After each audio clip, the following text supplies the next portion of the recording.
Lovely. Right, I'm ready. Are you? Yes. Excellent.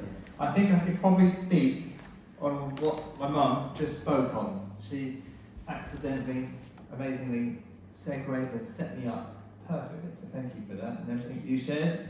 I think that actually from what some of the things that Mum just shared there about that feeling of burnout and being tired and overwhelmed and all the serving that we often do in church or in our families or in our workplace is actually probably true of a lot of us here, or a lot of us who are going to watch this through the week.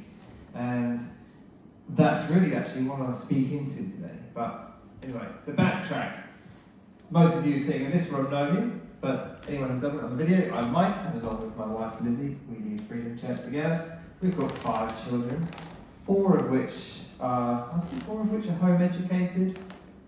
4 of them are home, 2.5 of them are home educated. One of them's 12 weeks old, she doesn't have a clue what's going on. And Noah's still at school until September, when he's also going to be home educated as well. So we do have a very full life. I'm going to avoid the word intentionally busy and chaotic, although chaotic probably does describe it equally as well. But we do have a very full life. And as Mum touched on, last week we were super blessed to have our eldest son, Noah, who's on the words today, thank you Noah, who was baptised. And along with Amy Pointer, trailblazed the way of the young people being baptised and making that public declaration of their own faith. And what an honour it was and a privilege to be able to baptise Noah, and for Amy to be there whilst Amy was being baptised as well.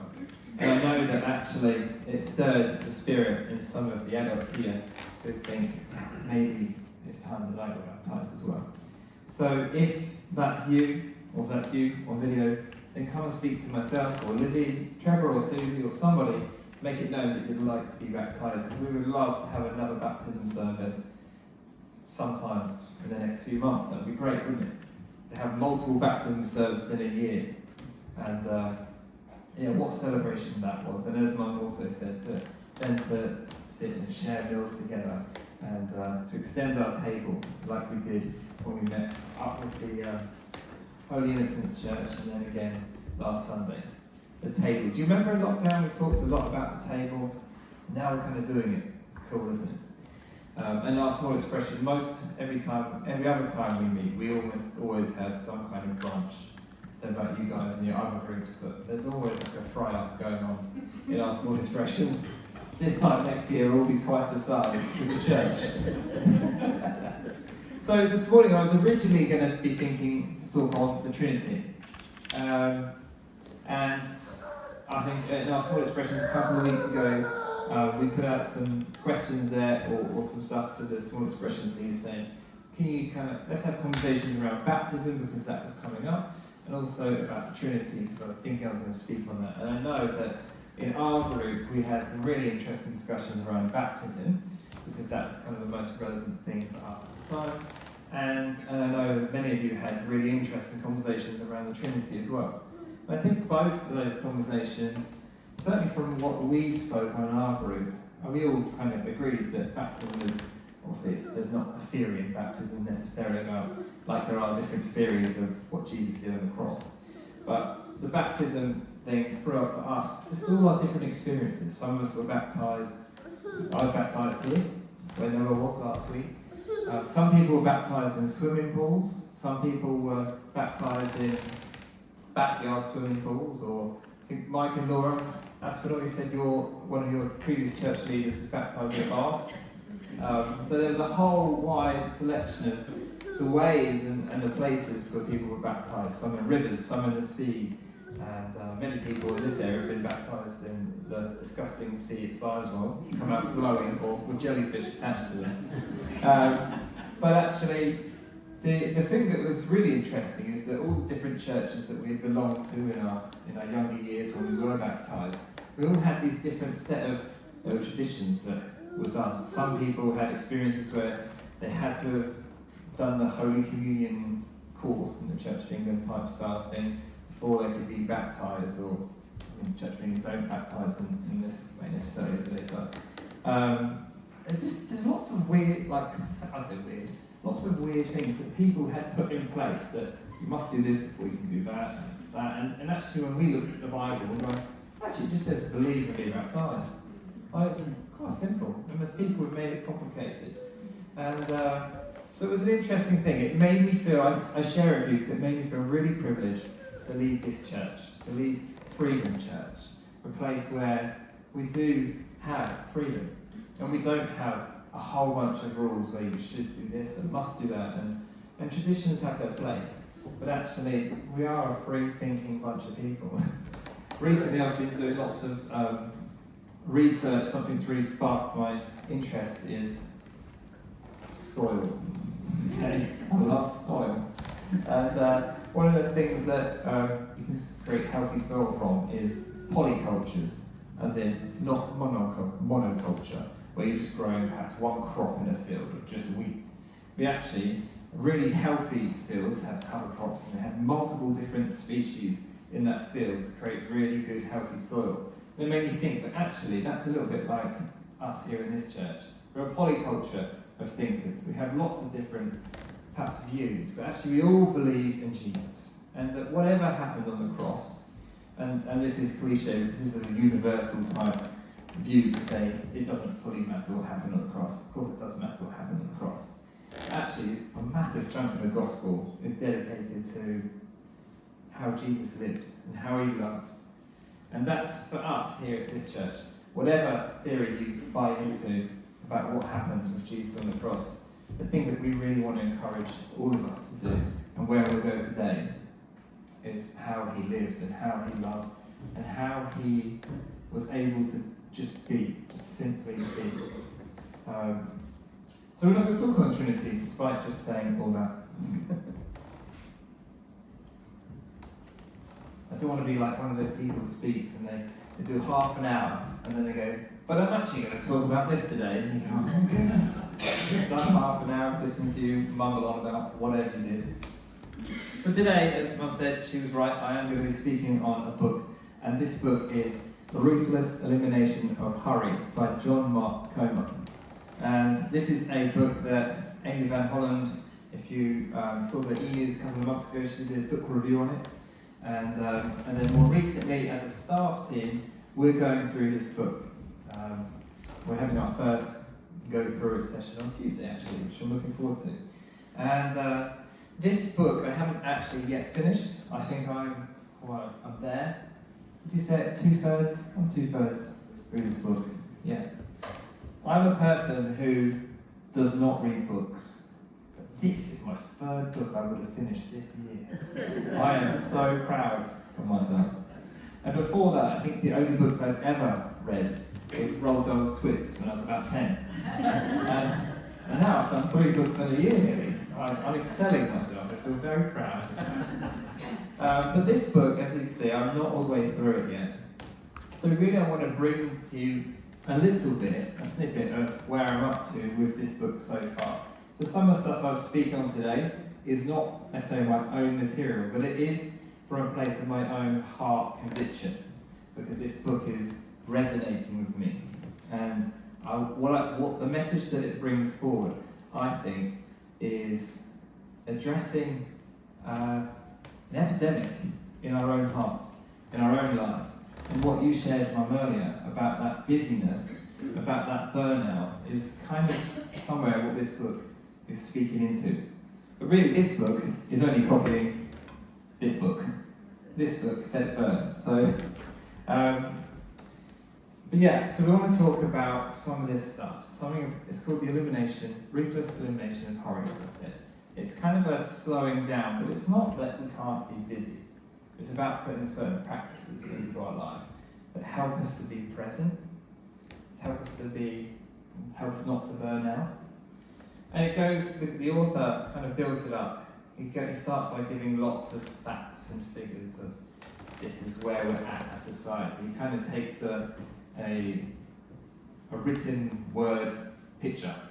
If you were to take a photograph of where our culture is at, he writes that down in words. And I've pulled out a few of the facts for you just to share this morning.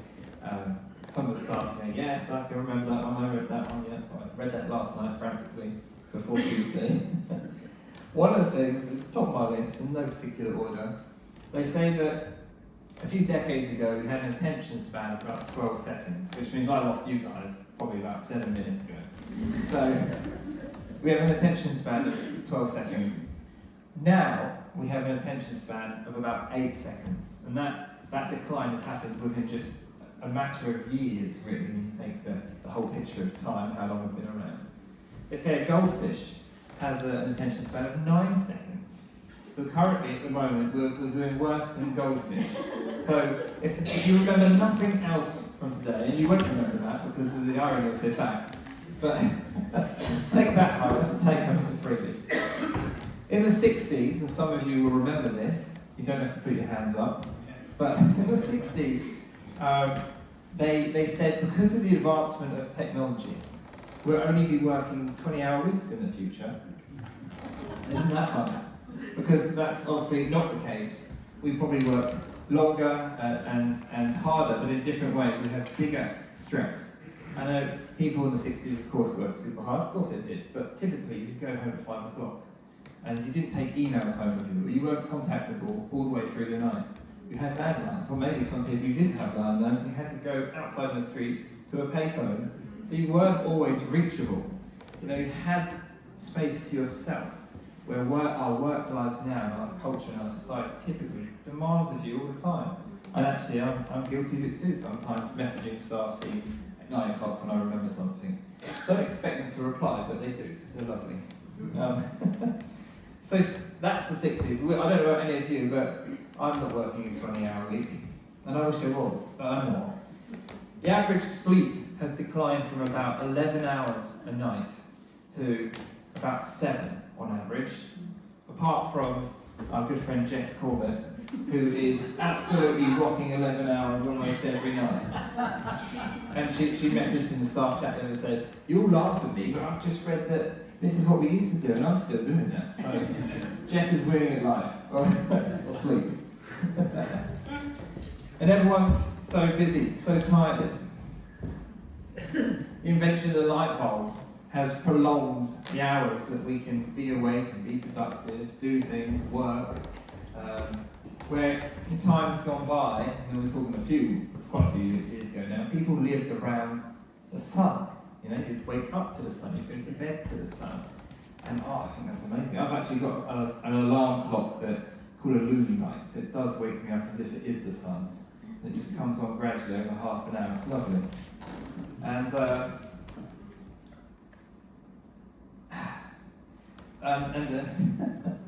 if we had extra time, this kind of puts forward this question, if you had an extra 10 hours in a day, what would you actually spend it doing?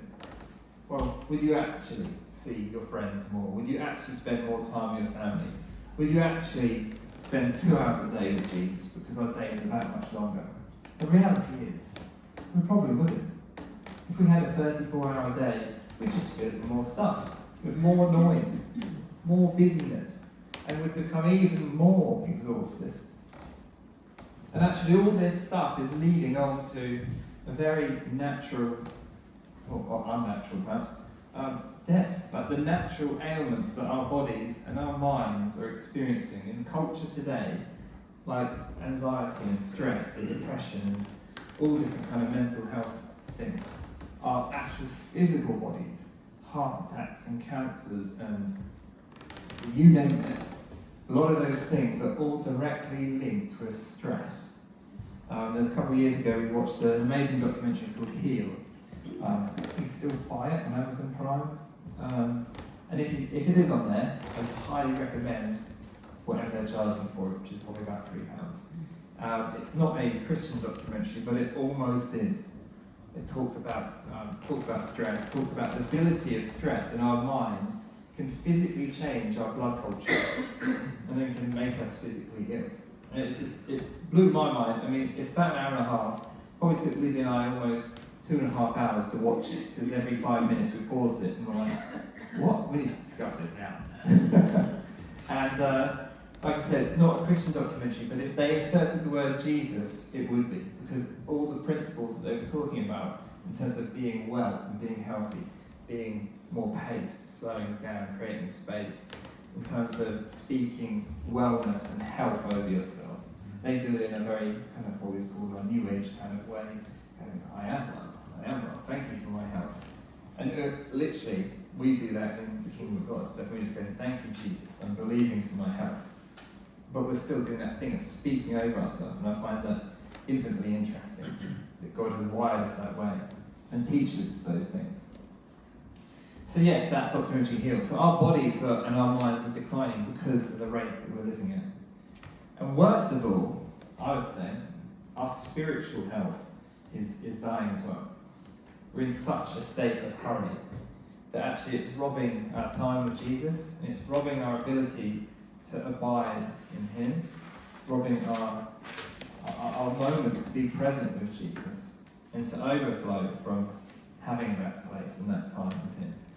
And that's really where we want to speak into today. So, in our own lives, for Lizzie and I, we took on the church nearly 2 years ago in August. And for the first time ever, at that point, is when we were challenged by Susie, of course. Who here hasn't been challenged by Susie? We've probably all got our hand up. So yeah, I've been had by Susie. She's challenged me on this, or Trevor has. And this is at a time just to paint the picture where I was working 5 days a week, like normal, not as in flat out. I was working 5 days a week for my garden design practice that I have. And taking on the church obviously required me to create space leaving church, which is 2.5 days a week. So Susie and I and Lizzie were kind of talking about what does the plan look like for my working life. And she proposed that the hours that the church were giving us was 2.5 hours, 2.5 days each for Lizzie and I. So we do a full-time job between us. But then I had to decrease garden design from 5 days into 3. And then, she suggests, the Sabbath as well. I'm thinking, how, in the natural, that just doesn't make sense. To do that much work and condense a 5-day job into a 3-day job, take on the running and leading the church, and then add a Sabbath where I can literally just delight and rest and do nothing, as it makes my soul sing, was mind-blowing. But nevertheless, we added the Sabbath and we condensed our weeks and so on and so on and so on. And actually, the Sabbath is something that we are constantly practicing, and I think I've spoken to you about it before, but we're constantly refining it. We are not masters of it. We still have things that pull us and push us and try and nick our time from us, and sometimes successfully. But actually, we're on a journey. And by the end of sharing a few thoughts with you this morning, that's where I want you guys to get to, is to go, I'm going to start. I want to start by doing something. So we also home-ed our kids, as I mentioned earlier. So Sabbath days we've created space where they look like what the kids actually looked after on those days. And I also mentioned briefly just now about how I've been interested in soil. There's something about soil and connection with the earth that causes us to slow down. It's getting back to that kind of, you often hear in farm shop kind of culture. It's like getting to know where your food comes from. Where does the food come from? Connecting back to the earth. All those things, for me, the journey that I'm on is a thing about slowing down. The home-eding of our kids is a slow down thing for us. On the surface, it feels like this is crazy and it's ramped up and it's busier than ever. But actually, it's not, because we can do things at our own pace. We're not rushing around in the morning trying to get all the kids ready, get them off to school. And it's not that you have to be home-eding kids to succeed in this. Don't worry near me, it's okay. But it's just a pace that works for us. So these are things that we're putting into practice. Learning to Sabbath, connecting with the earth, where our food's coming from, connecting with our children in different ways and slowing back down. And to live in the present, to capture those moments of not letting life just go past us so quick that we forget to be present. And if you have got young children or had young children, you'll remember that actually sometimes they're exhausting. There's no other way to put it. They are exhausting. But to capture those moments that you actually stop and go, I'm going to choose to be present right now, are the most beautiful moments. And sometimes I don't think Lizzie always buys into this, because I think she thinks I'm feeding her a line. But sometimes she'll give you a little list of jobs, and she'll come back and nothing was done. I was like, well, actually, I thought, I'm going to just spend an hour playing basketball with the kids on the drive. And I was being present in that moment, and you have to capture those moments. I do the jobs once she gets back and things will move on through the day, but I'm like, actually, right now, I could just tidy the house, or I could just be present with the kids. And that could be anything. It could be present with friends, present with family, present with Jesus. So, slowing down. We often have this picture of retirement that kind of looks like, and advertisers sell it to us, like on the beach, on the golf course, or whatever. There's always this dream. We have this in us, and it speaks to all of us. You see those adverts, you're like, oh yes, give me a bit of that. Holidays in New York, we've just spoken to it there, Mark. We all desire that slowing down, that being present. Actually, it's an ancient idea, isn't it? This one of the funny things this book does say that just made me chuckle yesterday. I was reading it. Sabbath. I don't talk all about Sabbath, but these are two things that we're mainly thinking about today: Sabbath and silence and solitude. And to Sabbath, the author puts forward, if God said, one day a week you must indulge in ice cream and chocolates or whatever your kind of thing is, that you go, oh yes, I love that. Pizza and wine on a Friday evening with MasterChef. You must do that every week. We'd probably all do that. It would feel easy. Yet God instructs us that one day a week to Sabbath, which means to stop and to delight. Why do we find that so hard? And I include myself in that. It's so hard to stop. Yet, out of all the instructions God gives, don't do this, don't do that, not to make them out like don't do this, don't do that, God, but you know what I mean? He gives all these commandments, but to Sabbath, technically the easiest one, yet we really, really struggle to be present. We really struggle to stop and give up that hurry, that busyness. Jesus speaks into these things as well when he says, come, let's find it.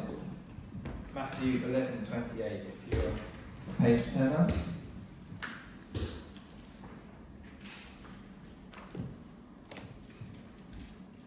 Did not tag them out for myself, which I should have done. I thought about it, and I literally thought, I can't be bothered. Can't be bothered to get the post-it note down. Then Jesus said, come to me, all you who are weary and carry heavy burdens, and I will give you rest. Take my yoke upon you. Let me teach you, because I am humble and gentle at heart, and will find rest for your souls. For my yoke is easy to bear, and the burden I give you is light. That's Matthew 11:28. Jesus also speaks about not worrying, which takes up a lot of our time as well, doesn't it? It's in Matthew 6:25. I'm going to read it all, I'm not being persistent here. And that is why I tell you not to worry about everyday life, whether you have enough food and drink or enough clothes to wear. Isn't life more than food, and your body more than clothing? And look at the birds. They don't plant or harvest or store food in barns, for your heavenly Father feeds them. And aren't you far more valuable to Him than they are? Can all your worries add a single moment to your life? And he goes on and talks about that a bit more. A similar message is written in Philippians 4:6-7. I won't. And then in John 15:4, he said, where Jesus talks about abiding. It says, remain, well, it says here in my translation, remain, but abide. Abide in me, and I will abide in you. For a branch cannot produce fruit if it is severed from the vine. You cannot be fruitful unless you abide in me. And you can't abide in Jesus unless you take stock. Invest that time into that relationship. As I said, and as most of you know, we have 5 children. So in our hallway, a psalm that's always meant loads to us and we've meditated on a lot. In fact, there was a season in my life where this was the only thing I read every day of Jesus. Psalm 127, for probably about 2 months. That's the thing I felt like God was speaking to me about. It says, unless the Lord builds a house, the work of the builders is wasted. Unless the Lord protects a city, guarding it with sentries will do no good. It's useless for you to work so hard from early morning until late at night, anxiously working for food to eat, for God gives rest to his loved ones. And this is the bit we have framed in our hallway. Children are a gift from the Lord. They are a reward from him. Children born to a young man are like arrows in a warrior's hands. How joyful is the man whose quiver is full of them. He will not be put to shame when he confronts his accusers at the city gates. Now, if you've had young children, you'll know that having it in the hallway, which is the place where you need to get them out of the house and put their shoes on, it's very tactically placed there to remind ourselves, children are a blessing from the Lord. Children are a blessing from the Lord. As you kind of get all 5 of them out of the house.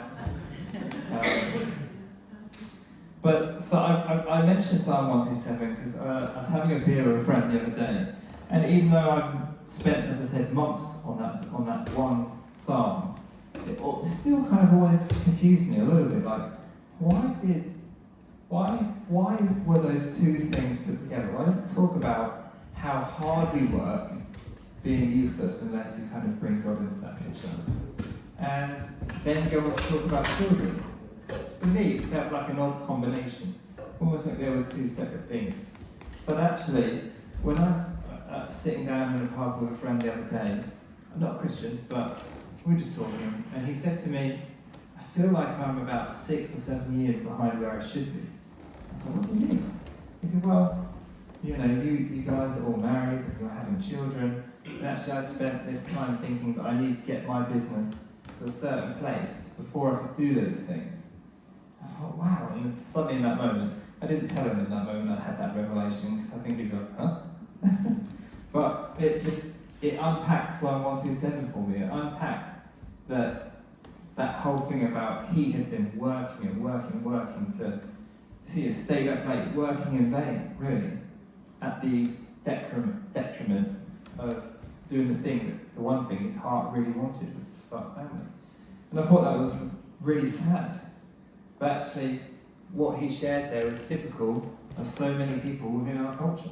You know, they feel like they had to be busy, had to get to this place, they have to earn this amount of money. One of my friends, an old school friend, he said to me at a wedding a few years ago, he said, I've done a spreadsheet, I can only afford 2 kids.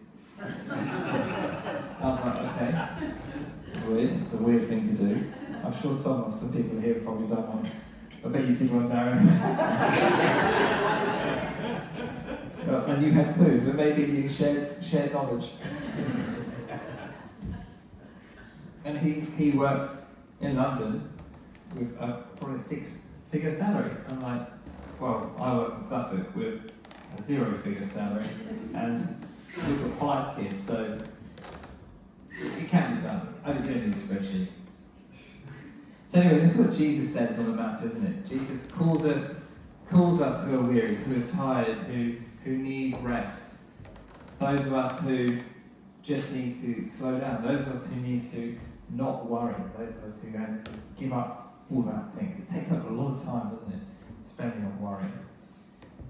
Just abiding, creating space. All speaks into a God who calls us into slowing down. Jesus himself observed the Sabbath. He created space 1 day a week just to hang out. We hung out with his disciples and did walks through the field. Net corn, didn't he? Things like that. And I'm sure he did a whole host of things. I went for lovely picnics without people. Only brought 1 piece of bread and then just multiplied it. You know, things like that. Average Sabbath day things. But he did that because it was important. Because Jesus was a man. His body and mind would have needed rest in the same way that ours does. But actually, the silence and solitude thing, so if we come to that Sabbath, silence and solitude. As I've been reading this book, I don't know about for you, but that's a kind of a phrase for me, or 2 words that I think, ugh, that does not sound fun. But the more that I've come to understand what silence and solitude is, the more I'm like, that is the thing I want. Silence and solitude, especially in a house as busy as ours. And it's Jesus always practiced silence and solitude. So often the Gospels speak about Jesus taking off and just going up to the mountain or going away to pray or doing a whole day of ministry followed by a whole night up praying. Like, I don't know if you've ever done that, maybe one or two of you have done that as some kind of Olympic prayer marathon once every 10 years or something, but I don't think I've ever successfully done a whole prayer night. Yet Jesus did, because the silence and solitude, the abiding in the Father, pressing in, was like every bit of as important as the daytime stuff, as the seeing the people, hearing people, ministering and preaching. The silence and solitude was his fuel. Just in the same way that he talks about with not living on bread alone, it's like you can't live, you don't need sleep alone. You actually, more than sleep, we need silence and solitude with the Father. And interestingly, what struck me, and this is not in the book, just a personal thing the other day, you often think about what people in our culture typical quiet time of Jesus. And I've kind of gone through this thing that in my own life going, oh yeah, it's quiet time. Oh no, not quiet time, it could be loud as well.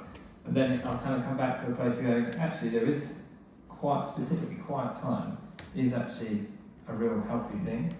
And it's not, maybe that doesn't have to be exactly quiet, you can put songs on or whatever. It's about the quietness of your mind. It's about saying no to all the noise, all the distraction that wants to get your attention. I haven't read it yet, but I'm sure many of you have. The Through Tape Letters. It's going to be probably one of my next books. And I might summarise this wrong, but it's about a kind of chief demon who's teaching his apprentice demon how to distract humans or how to keep us away from Jesus. And one of the biggest tactics they use is distraction and busyness. Like, if you don't have to cause a Christian to sin or to fall into adultery or to do this and do that, or be addicted to this and that. You just keep them busy. And if you keep a Christian busy, then they're not going to have time to spend with Jesus. Job done, if you're a demon. I don't think anyone here. No. You're all good. You're all good.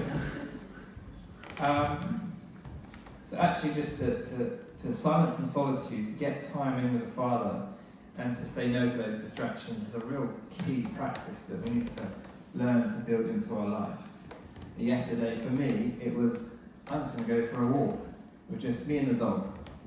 Unfortunately, Boaz decided to come along as well, and I didn't have the heart to say, go away and just spend time with Jesus, because I felt like that would be just as unchristian as going on, like, you know what I mean.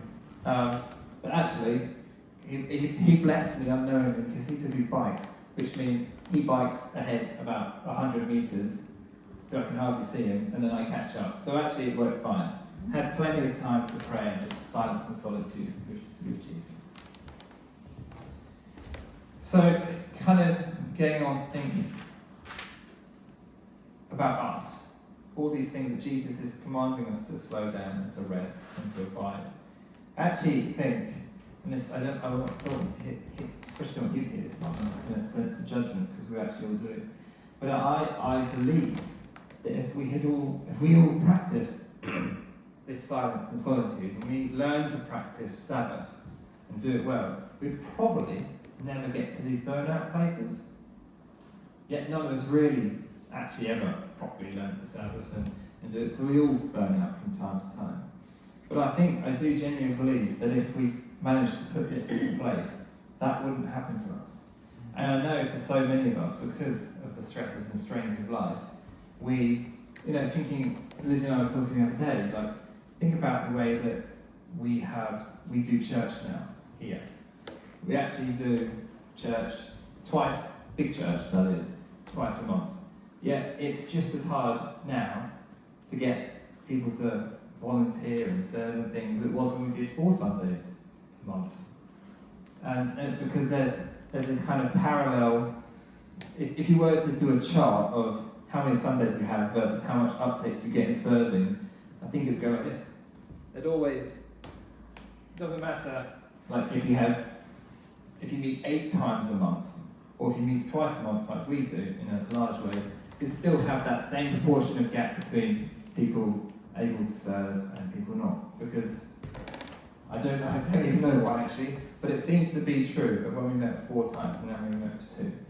But I do think that's probably because we're not all successfully having that time in the week where we're building time into our life to have silence and solitude with the Lord and where we're Sabbathing. So we actually sometimes can get to this space and be like, oh, I'm so exhausted. The last thing I want to do is make coffee for someone else. I can just about make coffee for myself. And that's not a healthy place to be in.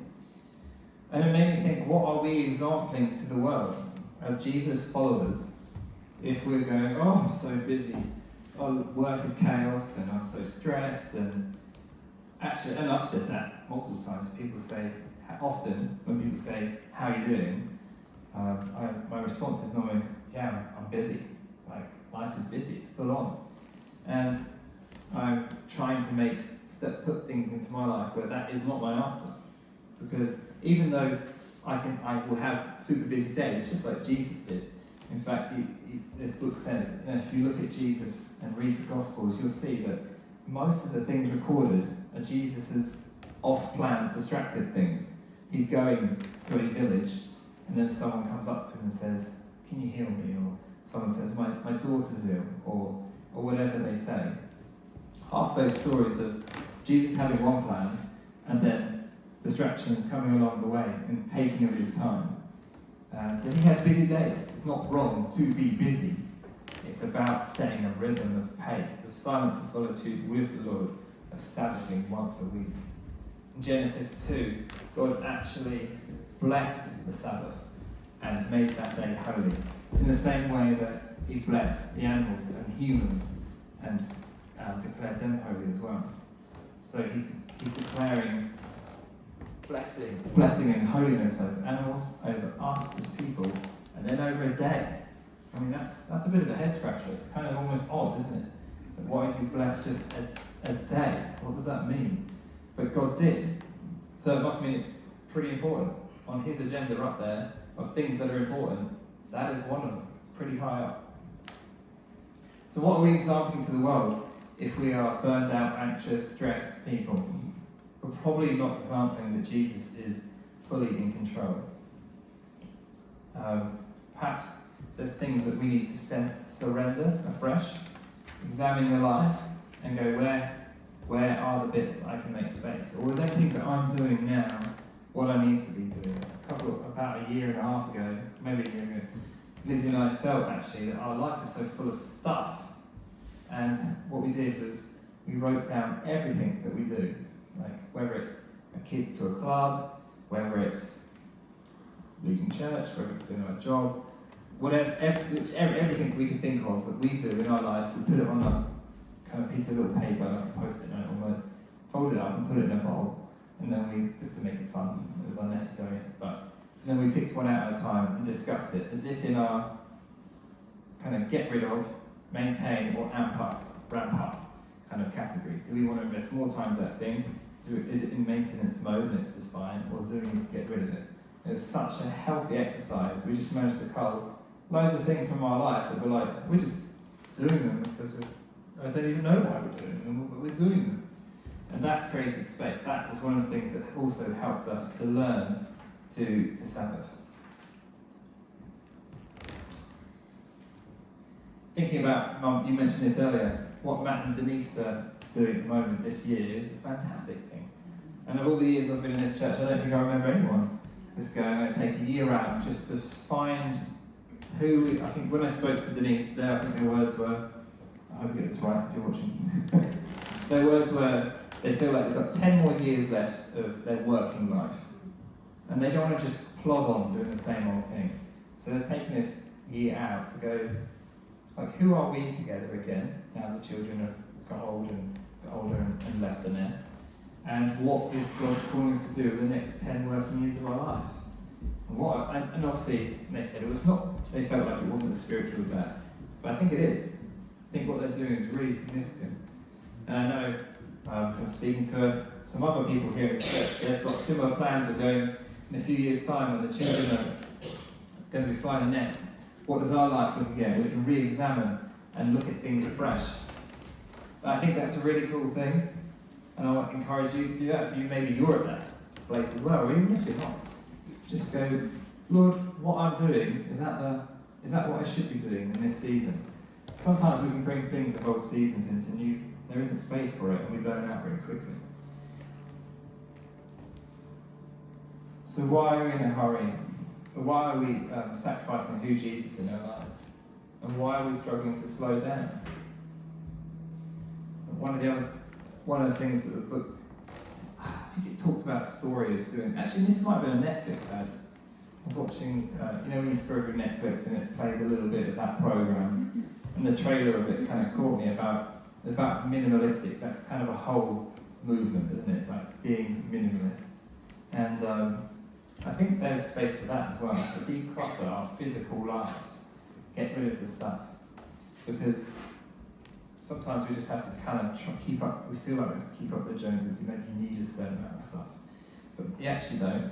And this Netflix program is saying how healthy it is that once you start, if you start clearing out that drawer, everyone has it. Yeah, I know you guys have that space in the corner of the worktop. It has filled up with stuff. We've got one. We've also got a drawer. I think you've got several drawers. You have stuff, and even if it's books or board games or movies or CDs or DVDs or whatever, or clothes, stuff that just accumulates, and you don't need it. And this program was talking about once you start to clear out a few things, you get the bug for it. You go, what else can I get rid of? I'm going to get rid of this and get rid of that, get rid of half my wardrobe. It's really like a freeing exercise. You could do the same with your finances as well. What else am I spending on? How can I give more money to CAP to support the work that Sally does in our community? So, just coming into land, to talk about our action points. What can we ourselves do? What can we put into action? Well, practice rhythms of slowing down.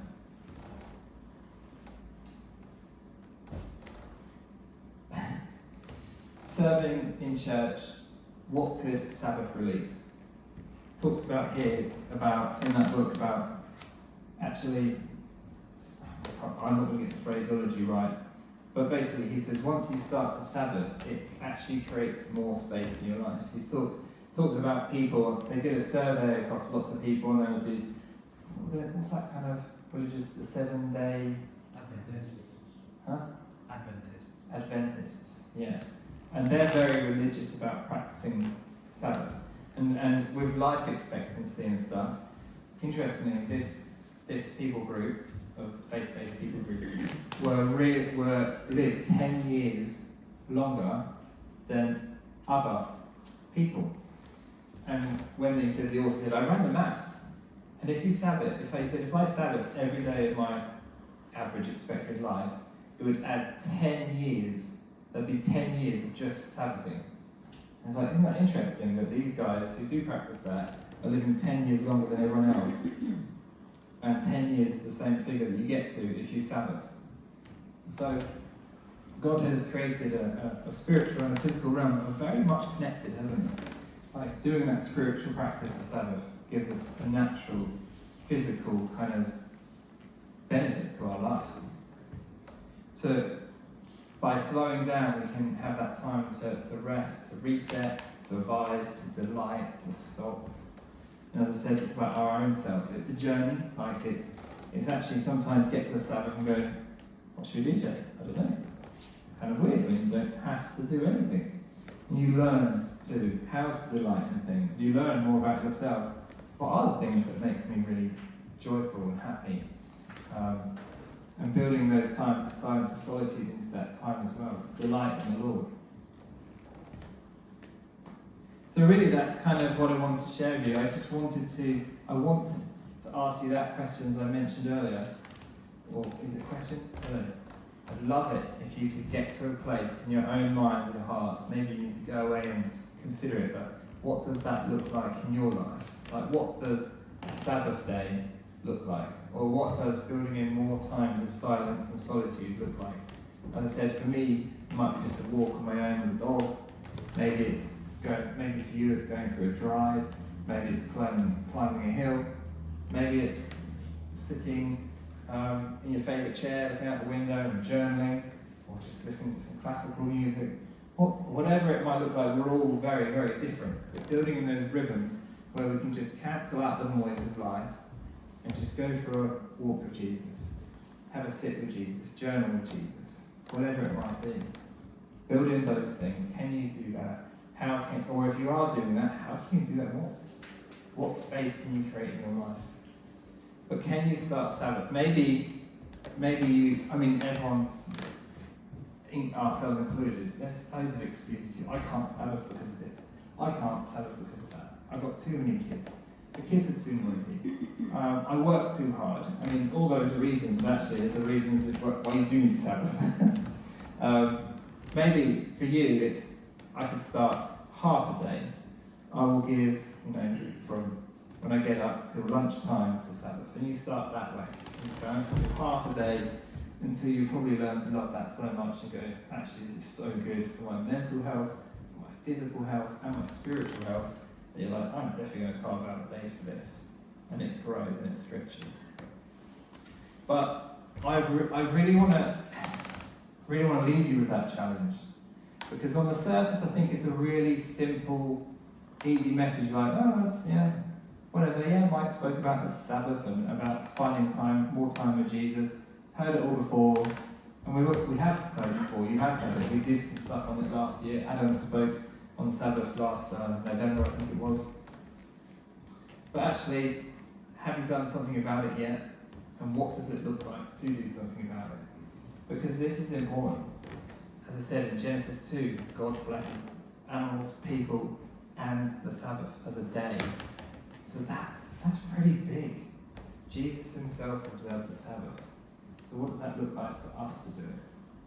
And there's going to be incredible benefits, I believe, that await for this church. Because I don't want this church to be one that can't serve because we're all too tired, we're all too burnt out, we're anxious, we're ill because of this and that. Well, actually, I feel like God's instructing us and going, we need to rest, we need to delight. Like I said, if I was up here saying we need to eat ice cream, I think you'd probably all go home, get to the Co-op or Tesco or somewhere. Mike has said we must buy ice cream, so I am getting ice cream. Well, actually says we need to rest because God instructs us to do so. Hopefully that's a message that you can run with, that you can let penetrate your heart and work out with God, work out with your husband, your wife, or your roommate, or whatever. And go, how can I do this? How can I build this into my life? So, yeah, that's what I'm going to do. So Darren's going to come up, just lead a couple more songs of worship. Let's just pray and see how we get ready.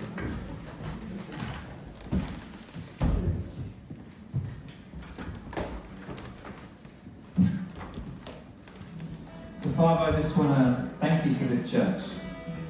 I want to thank you for the people in this church. Thank you for the family that we are. Thank you for the things that we get to share together as church, the meals, worshipping together, whatever it is, Lord. And God, I just pray for the words that I've spoken out this morning, Lord. Not my words, not even the author's words from this book, but words from your Bible. Words that you spoke and ways that you modelled and exampled yourself. God, I pray that this morning as we go from this place, we will each consider how can I spend more time in silence and solitude with you? How can I create more space to Sabbath in my life? God, I pray that conviction of your Spirit will lay heavy in our hearts until we do something about it. But also, Lord, to partner with your Spirit in strategy. Because most likely for us to make space, we'll have to move things or give up things and alter the way our life looks. So God, I pray that you will help us to do that. You'll give us the wisdom and the strategy as how we can implement these things. So Jesus, we just ask you to work in us now. Amen. Thanks, Darren. If we can, let's stand.